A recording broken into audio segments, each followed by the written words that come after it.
Mesdames, Mesdemoiselles, Messieurs, bonsoir. Bienvenue sur cette émission de la pensée de l'écrivain. Je reçois pour cette émission Michel Bureau, auteur et philosophe et spécialiste en neurologie. Il a réalisé une thèse de l'enseignement supérieur en neurochimie à l'Université de Californie et de Liège, auteur de nombreuses publications. En 2022, il a coordonné scientifiquement un ouvrage collectif multidisciplinaire sur la crise sanitaire de la Covid-19, intitulé Covid-19, crise sanitaire, crise sociétale. Pour cette édition, nous allons parler de politique à l'attention du citoyen libre, de son dernier ouvrage repris en main citoyenne aux éditions Arcadia. Monsieur Michel Bureau, bonsoir. Bonsoir. Dans le préambule de votre ouvrage, vous plantez le décor. Je cite, depuis 2020, au même titre que l'Espagne, les États-Unis et Israël, ainsi parmi les 21 pays sur 161 qui ont le statut de démocratie complète, ne se trouve ni la France ni la Belgique. Il est logique d'établir un lien de causalité entre le constat d'une démocratie défaillante et le souhait d'un régime autoritaire. Comment traduisez-vous le caractère défaillant de notre démocratie? Le caractère défaillant de nos démocraties est établi par un journal qui s'appelle The Economist et qui classe dans le monde les démocraties en fonction d'un certain nombre de critères. Ces critères permettent de se faire une idée de la qualité de la vie démocratique dans différents domaines de la vie. Donc c'est la vie citoyenne, la vie économique, la vie sociale. Et quand on prend en compte l'ensemble de ces critères, on voit qu'au cours de ces dernières années, la Belgique a rétrogradé progressivement. Et donc elle est passée d'une démocratie vraie à une démocratie défaillante. Le caractère défaillant de la démocratie signifie que le pays a bien entendu des libertés fondamentales, mais que certaines de ces libertés fondamentales sont menacées. D'accord. La politique n'est pas sale en soi, mais elle a été pervertie et devenue défaillante. Quel est le changement de paradigme politique que vous proposez dans votre idée directrice face au rejet des partis et la censure de la presse? Alors, le caractère défaillant des démocraties dont on vient de parler se manifeste notamment par des difficultés à reconnaître partout la liberté d'expression. Donc cette liberté d'expression est menacée dans les médias, notamment à cause du fait qu'il n'y a plus un équilibre entre une presse libre, indépendante, publique et une presse aux mains du pouvoir privé. Ça, c'est par exemple un premier problème.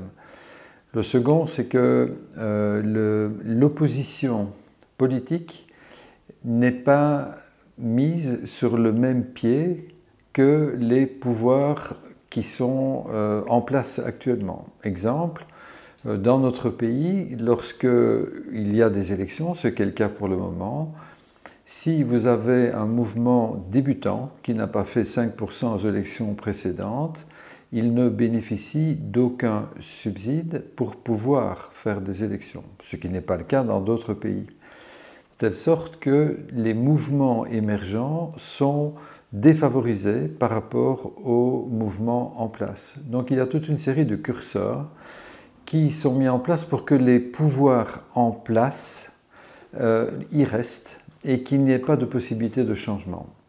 Donc, on a fait une analyse de cette problématique et on se rend compte en fait que cette problématique remonte à l'établissement de nos démocraties lorsqu'elles ont été fondées à la Révolution française en fait et à la Révolution américaine.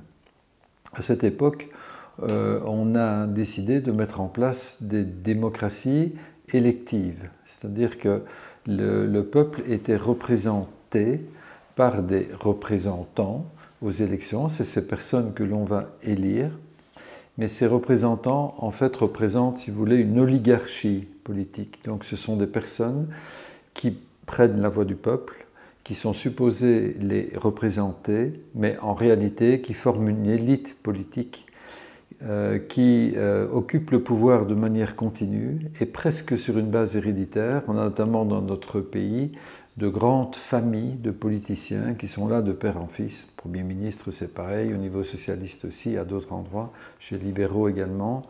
Et cette forme, si vous voulez, de népotisme nuit totalement à la démocratie vraie, qui est le pouvoir pour le peuple et par le peuple. Dans votre ouvrage, vous abordez plusieurs leviers, mettant en lumière l'idée directrice, notamment une méthodologie pour les biens communs, la construction d'une nouvelle démocratie, le dépassement des clivages politiques traditionnels, les clivages religieux et communautaires. Vous dites, je cite, « Le nouveau paradigme que nous proposons est un changement de société en transformant les institutions pour retrouver une légitimité démocratique dans nos sociétés. Comment allez-vous procéder pour implémenter ces différents leviers? » Alors, on va utiliser essentiellement deux leviers importants. Le premier, c'est la mise en place de référendums d'initiative citoyenne qui seront contraignants. C'est-à-dire, contrairement à toute une série de pays qui remettent en place des référendums, il ne s'agira pas de référendums pour demander l'avis à la population et puis décider d'en faire ce qu'on veut, en fait. Il s'agira, lorsqu'on aura l'avis, lorsque la population, le peuple se sera exprimé, cet avis sera contraignant, il devra être exécuté. Donc c'est ce qu'on appelle un RICS, un référendum d'initiative citoyenne contraignant. Le deuxième pilier sera un tirage au sort. Donc l'idée, si vous voulez, c'est que les personnes qui vont occuper le pouvoir seront tirées au sort selon une méthodologie complexe. Il ne s'agit pas de tirer au sort n'importe qui deviendra n'importe qui. C'est en fait une méthode qui a été mise en place dans notre humanité depuis plus de 2000 ans et auquel toute une série de politologues ont réfléchi de manière extrêmement intelligente et précise, et pour permettre en fait d'avoir une représentativité très large du peuple sans biais de sélection. Eh bien, c'est à ce type de travail, si vous voulez, qu'on voudrait bien se mettre et arriver à changer les institutions en mettant ces deux piliers-là en place. Une fois que ces deux piliers-là seront en place, à ce moment-là, vous aurez des assemblées législatives, exécutives et une magistrature qui sera directement issue du peuple sans devoir être choisie par des partis. Dès lors que le pouvoir sera occupé de cette manière, vous n'aurez plus besoin de partis pour s'occuper du pouvoir. Les partis pourront toujours être là en tant que laboratoire d'idées, mais les partis ne seront pas nécessaires pour gérer le pays. Et vous aurez une gestion du pouvoir qui sera réalisée sur une base populaire beaucoup plus large. Par exemple, pendant la Grèce antique, on a calculé que pratiquement plus de 80% des citoyens libres en fait participaient au pouvoir une fois dans leur vie. Eh bien, ça c'est important d'être tour à tour gouvernant et gouverné. Parfait. Vous dites, un des buts de notre projet est de provoquer des réflexions dans la société pour y apporter des changements à la réalité que l'on nous impose et dont nous ne voulons pas. Vous dites également, le mot démocratie a subi plusieurs viols collectifs. Non, son utilisation pourrait prêter à confusion et il ne serait sans doute pas utile de créer d'autres néologismes. Quelle est la pensée politique que vous exprimez? En fait, lorsque le livre a été écrit, on a beaucoup réfléchi au terme de démocratie, parce que, en fait, tout le monde parle de démocratie. Je veux dire, de la gauche à la droite, de l'extrême gauche à l'extrême droite, et tout le monde semble parler de la même chose. Mais la démocratie, quand elle est exprimée par quelqu'un qui est à gauche ou à droite, ne signifie pas la même chose. Autrement dit, c'est un terme dont on peut abuser quelque part et à propos duquel les gens ne pensent pas toujours la même chose, en fait. Donc ce qu'on s'est posé comme question, c'est faut-il utiliser ce terme-là au risque d'être mal compris?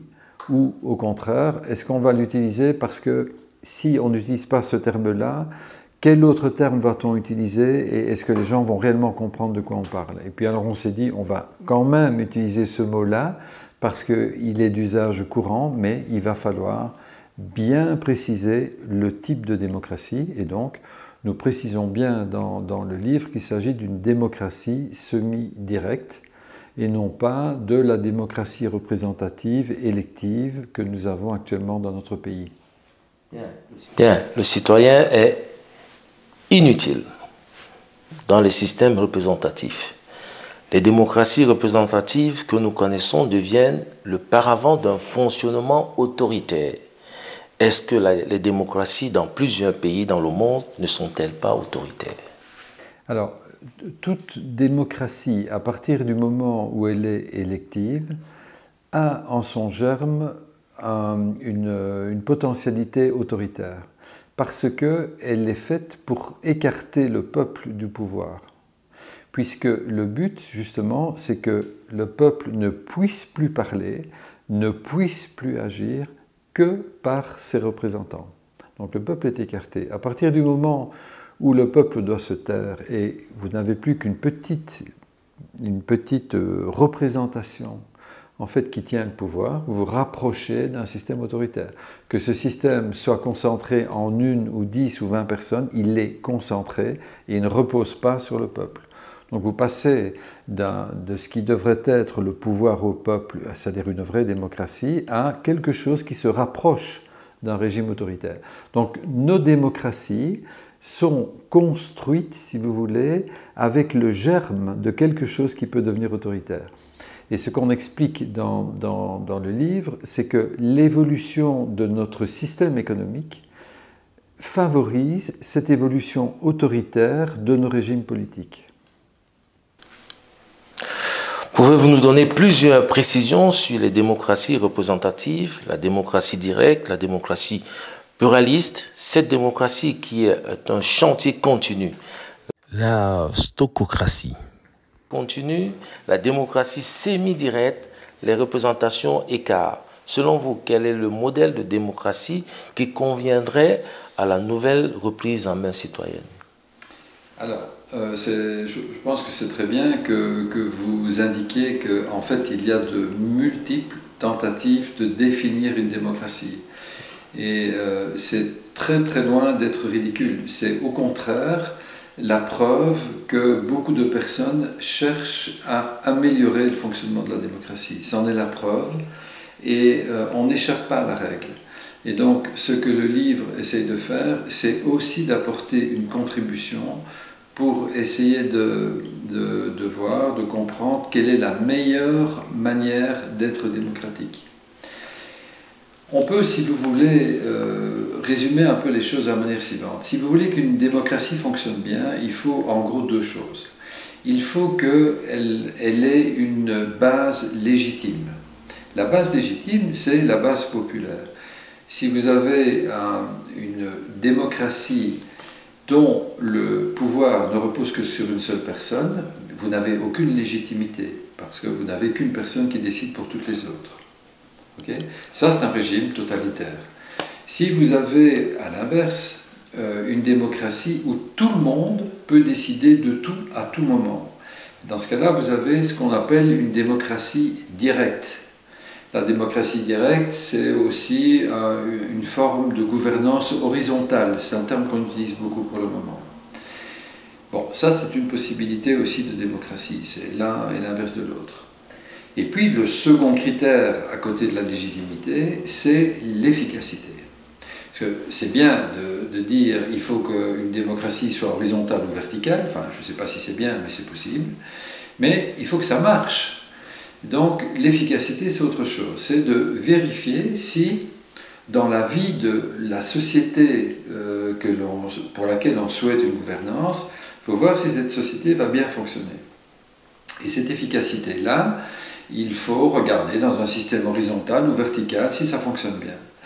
Et en fait, ce à quoi les différentes civilisations se sont, si vous voulez, attelées, c'est d'essayer de trouver le meilleur compromis possible entre la légitimité, la meilleure possible, et la meilleure efficacité possible. C'est ça qu'il faut rechercher.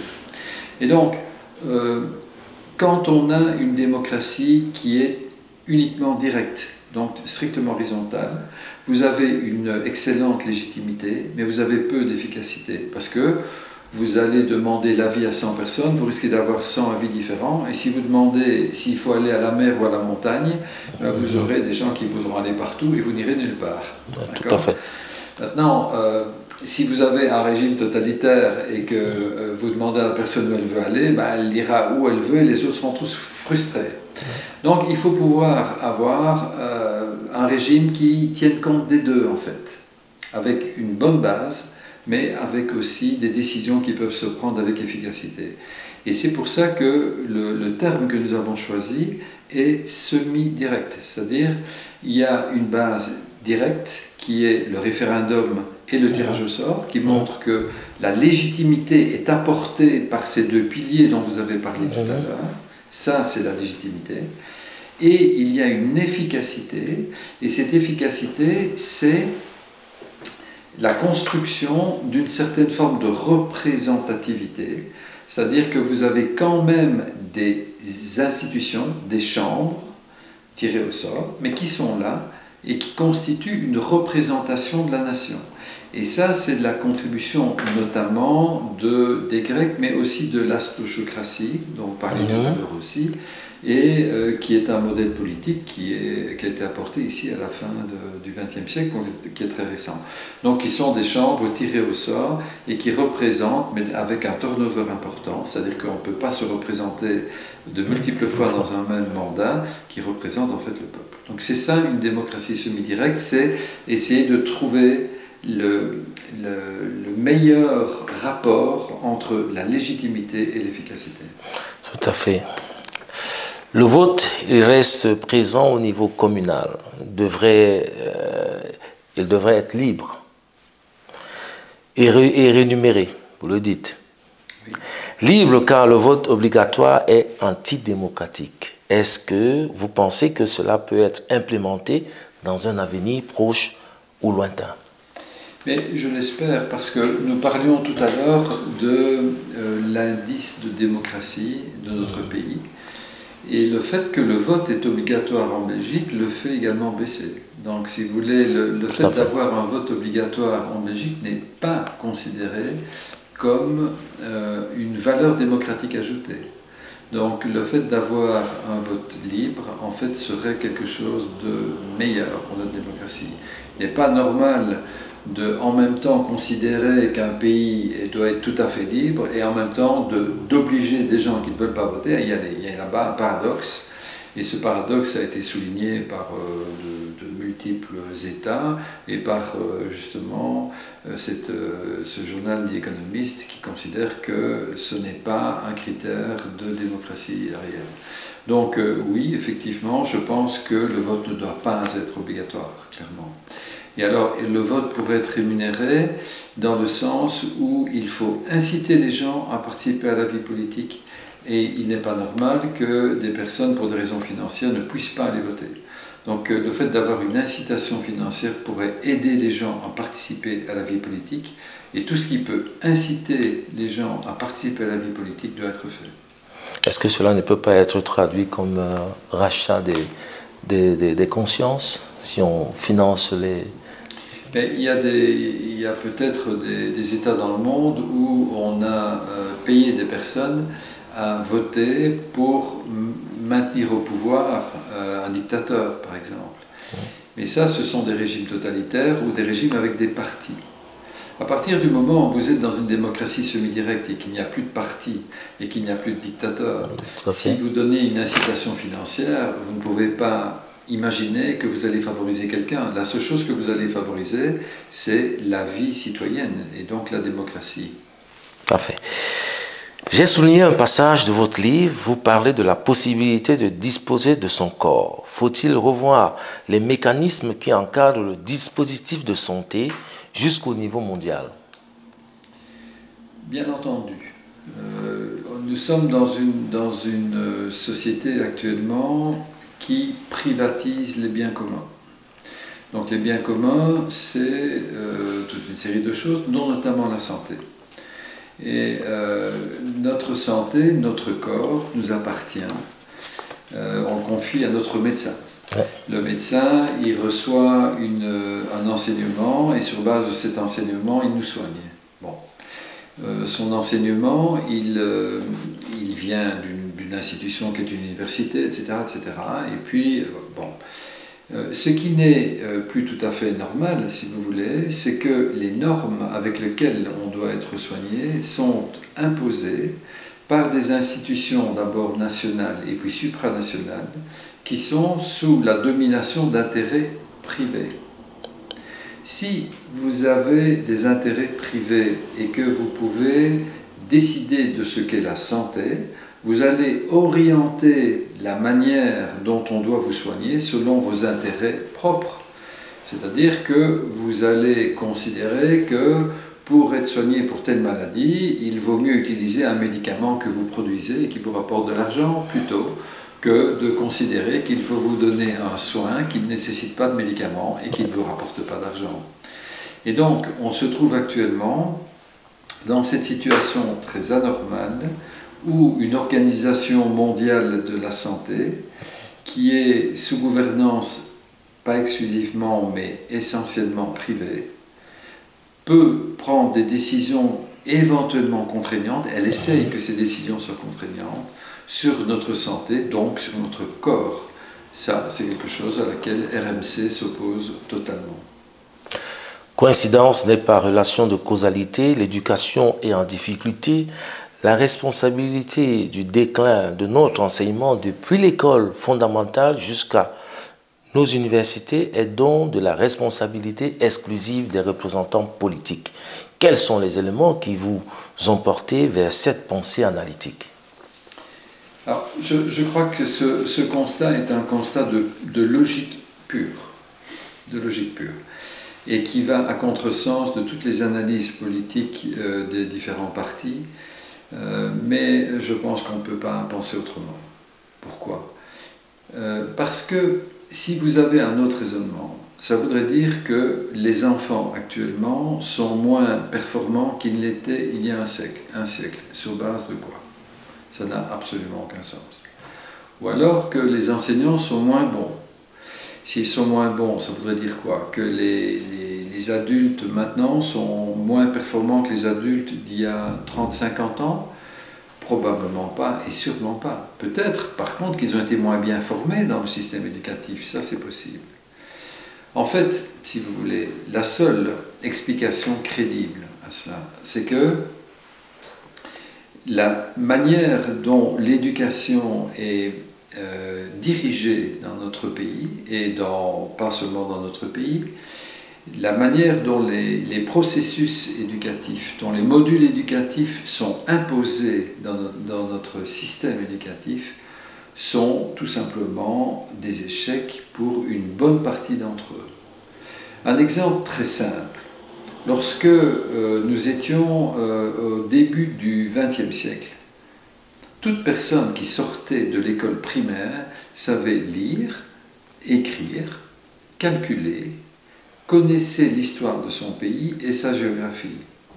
Pouvez-vous me dire actuellement, parmi les élèves qui sortent de notre système éducatif, qui sait encore lire, écrire, sans faire de faute d'orthographe, calculer, connaît l'histoire de son pays et la géographie?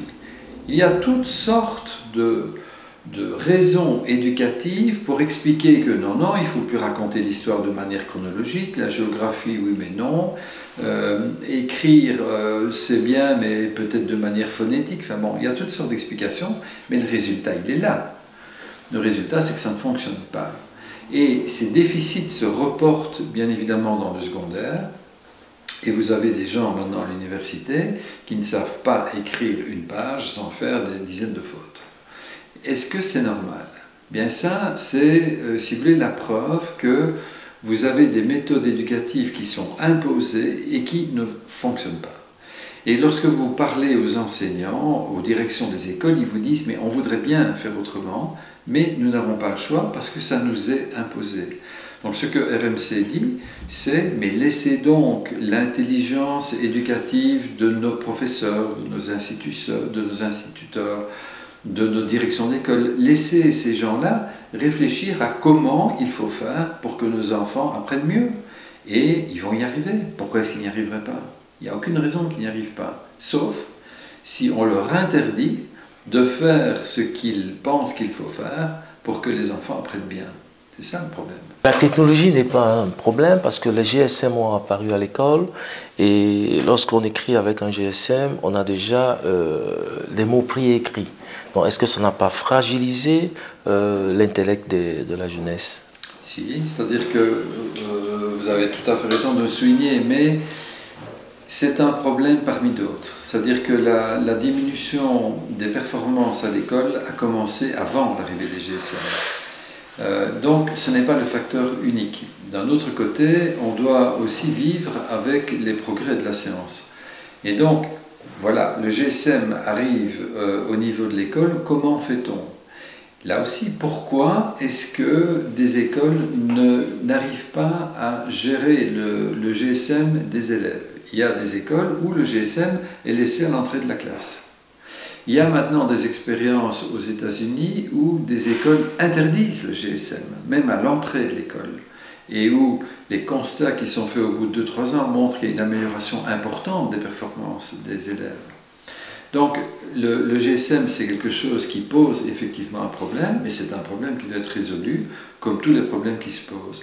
Mais effectivement, on constate que ce problème n'est pas bien résolu actuellement, donc il faut y apporter une solution. Le célèbre bureau McKinsey, qui conseille le gouvernement belge pour la réforme de l'enseignement, pilier essentiel de la démocratie, vous le dites, vous portez une observation envers McKinsey, je cite, « Son but n'a jamais été d'améliorer la qualité de l'enseignement, mais de réduire le coût. Quelles sont les propositions concrètes que vous proposez pour l'enseignement ?» Les réformes qui ont été apportées, notamment le pacte d'excellence, et qui ont été organisées par le bureau McKinsey, sont des réformes qui ont d'abord pour but de réduire le coût de l'enseignement, c'est parfaitement clair, et deuxièmement qui posent d'énormes problèmes aux enseignants et aux élèves. Donc vous avez des élèves qui souhaiteraient pouvoir entamer des formations techniques dont on a absolument besoin dans tout le pays. On cherche en fait des ouvriers qualifiés partout, on n'en trouve pas, et à qui on va interdire de commencer leur formation pour leur imposer de rester dans un enseignement dont ils ne veulent pas, par exemple. Et donc, on va retarder la formation de personnes qualifiées. On va laisser ces élèves-là avec d'autres élèves qui, à l'inverse, ont envie d'apprendre sur un plan théorique d'autres choses et qui vont être retardés à cause de ces personnes qui n'ont pas envie de le faire. Donc, pourquoi faire ça? C'est déjà une première question, si vous voulez. On a également une problématique de réussite scolaire. Donc, pour faire croire quelque part que notre enseignement s'améliore, le critère que l'on choisit, c'est combien d'élèves ont réussi leur examen de fin de primaire ou de fin de secondaire. Mais ça ne veut pas dire grand-chose. Vous mettez le curseur où vous voulez. Si vous décidez de laisser passer des élèves qui n'ont pas leur formation, ils passeront. Et si vous voulez, ça c'est un risque, c'est ce qu'on appelle une politique démagogique, si vous voulez. Et donc pour donner l'impression que l'enseignement, par exemple, pendant la crise sanitaire du Covid, fonctionnait plus ou moins bien, eh bien on a laissé passer des élèves qui étaient perdus parce que la crise sanitaire était telle que les confinements ne leur permettaient pas de venir au cours, ou parce qu'ils étaient en détresse psychologique, parce que ces mesures de confinement étaient très dures, eh bien on les a laissés passer, mais sans qu'ils n'aient les acquis nécessaires.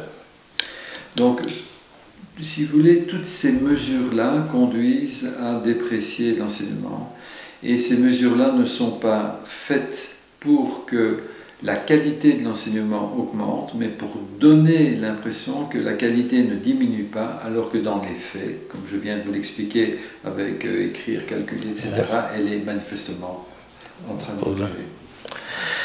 Quelle est la pensée que vous exprimez lorsque vous dites, je cite, « Le nivellement constant par le bas auquel nous assistons depuis de nombreuses années baisse le niveau du pays dans toutes ses composantes, non seulement économiques, mais également culturelles, sociales, sanitaires et éthiques. » Le fait que vous avez un enseignement dont la qualité diminue depuis des dizaines d'années a des répercussions dans tous les domaines de la vie d'un pays. C'est ça que je veux dire. Aussi bien, on va prendre un exemple. Prenez celui d'un hôpital. Eh bien, si vous avez des aides-soignantes ou des infirmières qui ont été moins bien formées parce que le système est tel, comme on vient d'expliquer, que les écoles demandent moins de performance. Si vous avez des infirmières qui sortent avec un diplôme qui n'ont jamais, par exemple, mis une perfusion, eh bien vous allez avoir effectivement une qualité des soins qui va diminuer, qui va baisser. Ou bien vous allez avoir des infirmières qui, toujours dans les mêmes conditions, vont être confrontées à la vie réelle et vont se rendre compte qu'elles ne sont pas bien formées pour cette vie réelle. Du coup, elles vont se décourager et elles vont quitter leur profession. Eh bien c'est ce qui se passe. Et donc on se trouve avec d'une part une qualité de soins qui diminue, et d'autre part une pénurie des personnes qui doivent faire cette profession. Et cet exemple-là, qu'on prend par exemple pour les hôpitaux, eh bien vous pouvez également l'appliquer aux autres domaines de la vie sociale d'un pays. C'est vrai aussi pour la construction ou pour n'importe quel autre domaine. L'immigration est souvent perçue comme un programme de campagne électorale dans les démocraties occidentales. Selon vous, l'immigration est-elle nécessaire et pourquoi? Alors, l'immigration, si vous voulez, c'est quelque chose qui est un fait de la société, un fait du monde. Et donc, vous ne pouvez pas vous opposer à ça, ça n'a absolument pas de sens. Donc, les partis politiques qui font de ça un enjeu électoral le font en tronquant le problème. La question n'est pas, comme le fait le Vlaams-Blok, de dire il faut renvoyer les étrangers chez eux, ou comme le disent certains partis de gauche, il faut accueillir tout le monde, peu importe. Ça, ce sont des positions partisanes, ce sont des positions électoralistes. Quelle est la réalité? La réalité, c'est que les immigrations ont toujours existé et qu'elles sont de grande utilité pour les pays qui accueillent. Pourquoi? Parce que c'est un apport de personnes qui ont une formation, une diversité culturelle, un autre mode d'intelligence et qui profitent à la société qui les accueille. Maintenant, il y a accueillir et accueillir, c'est-à-dire qu'il faut accueillir les gens dans de bonnes conditions. Et là, le problème, c'est qu'on a, notamment dans notre pays, à certains endroits, accueilli certaines communautés dans des conditions qui n'étaient pas bonnes. Alors que faites-vous dans ce cas-là? Eh bien, vous créez des ghettos. Et vous créez des ghettos de personnes qui ne s'intègrent pas dans la population du pays qui les accueille. Et si elles ne s'intègrent pas, eh bien, vous créez des autochtones qui vont développer des sentiments de racisme vis-à-vis d'eux et faire monter l'extrême droite. Et vous avez des communautés étrangères qui ne vont pas s'intégrer parce qu'elles ne se sentent pas intégrées. Autrement dit, vous créez un problème là où il y avait en fait un élément qui était extrêmement positif. Donc, les problèmes que vous soulevez avec les partis politiques, ce sont des problèmes qui sont créés par les politiques elles-mêmes.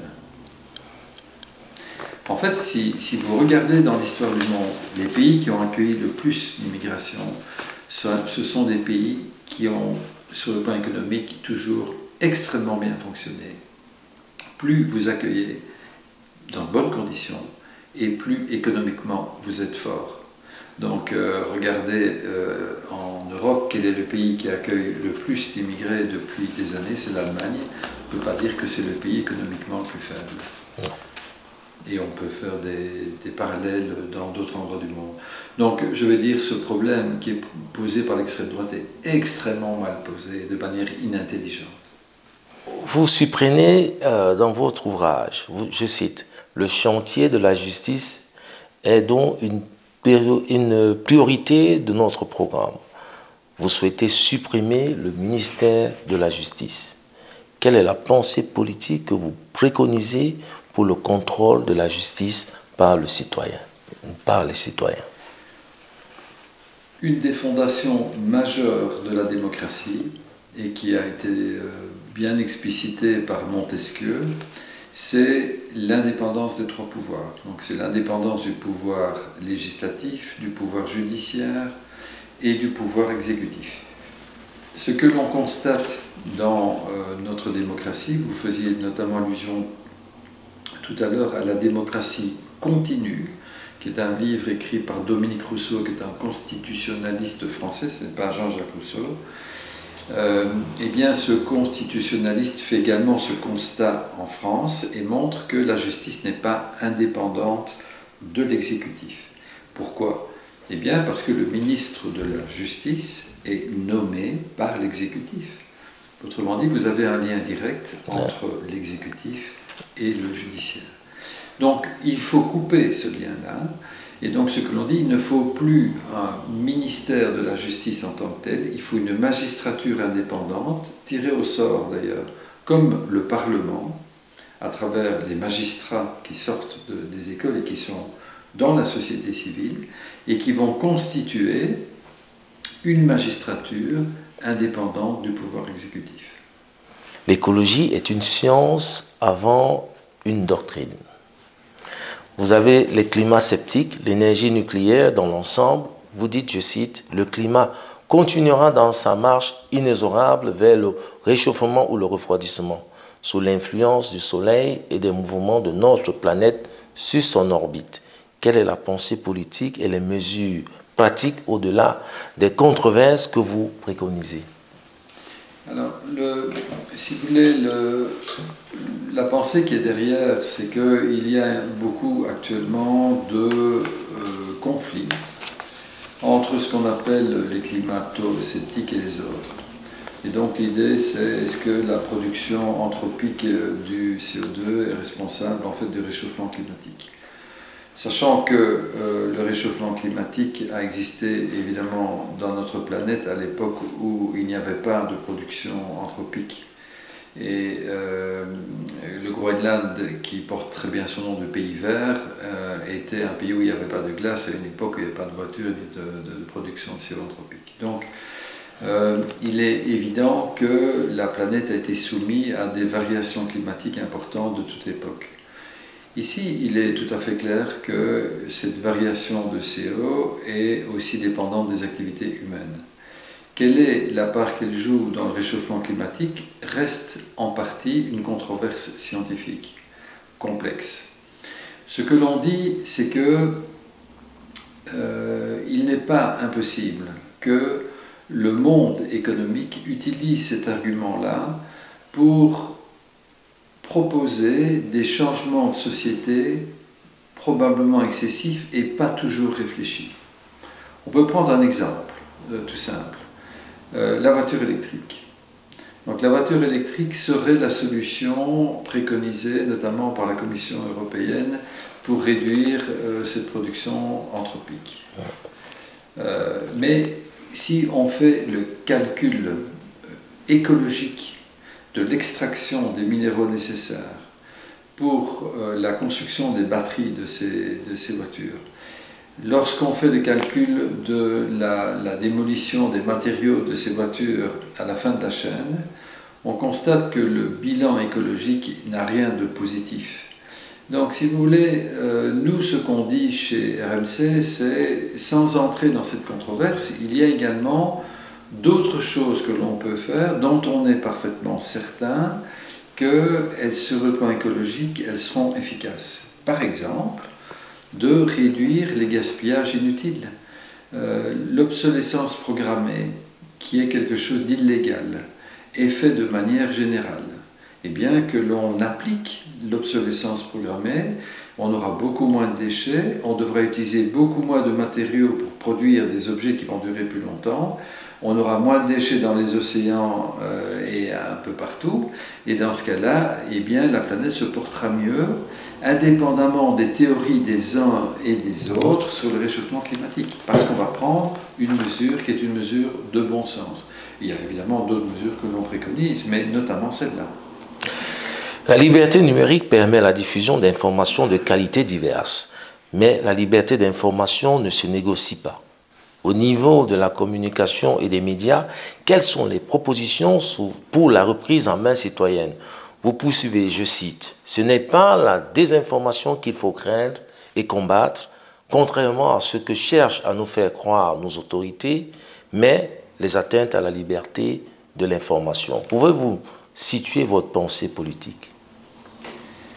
La pensée, elle est, je pense, fondamentale et importante. Vous ne pouvez pas avoir de liberté sans une pensée qui soit contraire au pouvoir. La liberté conteste le pouvoir. À partir du moment où vous avez une pensée qui va dans le sens du pouvoir, vous êtes dans un régime qui est autoritaire ou totalitaire. C'est là aussi un raisonnement strictement logique. Si vous avez un pouvoir, comme c'est le cas dans nos démocraties défaillantes, précisément, puisqu'on en parlait tout à l'heure, qui décide de plus en plus de ce qu'est la bonne information et la mauvaise information, qui nous dit qu'il doit utiliser des fact-checking pour s'assurer que lorsque vous allez vous exprimer, ce que vous dites est entendable ou n'est pas entendable. Et si ce n'est pas entendable par la doxa, c'est-à-dire par le pouvoir dominant, vous serez censuré. Bien, dans ce cas-là, vous entrez dans une atteinte à la liberté d'expression. Autrement dit, il n'y a pas de concession possible à la liberté d'expression, sans quoi vous faites des concessions à la liberté d'expression tout court. Vous faites une concession à la liberté qui est la base même d'une démocratie, donc vous vous éloignez d'une démocratie.